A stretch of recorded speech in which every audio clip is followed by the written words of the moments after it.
طيب انا حابب اسمع الاسئله. اولا طبعا بشكر الناس بقى اللي هي لسه مكمله في الفاميلي وعماله بتنزل في الفاميلي وشغاله وبتطلع التفاصيل بتاعتها. النافيزوركس يمكن ما فيهوش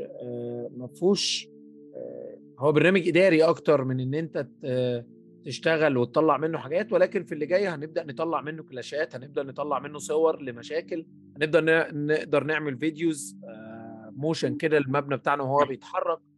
فهيبقى فارق جدا، يعني هيبقى فارق جدا معاك النافيز وركس. مهم جدا تهتموا ببرنامج النافيز وركس قوي، لان هو برنامج اداري وبيحل كميه مشاكل غير عاديه، او بيكتشف كميه مشاكل غير عاديه، وده اللي احنا هنشوفه في اللي جاي. وهنقدر نكتب كومنتات، وتقدر تبعت منه سكرين شوت، وتقدر تطلع منه آم، اشكال كتير جدا تسهل بيها على التيم بتاعك الحلول. طيب، آمم، عارفين كده زمان هاقول لكم بس على نقطة. زمان إحنا كنا بنطبع اللوح، واللوح كنا بنقعد نmark بيها. الموضوع دلوقتي المفروض as a digital، المفروض إن أنت شايف الموديل بتاعك 3D، ومن ال3D أنت بتقعد تmark على ال3D، وبعدين بتطلّع report تقول والله حلّوا بقى كل الإيه، كل المشاكل دي وكل التفاصيل.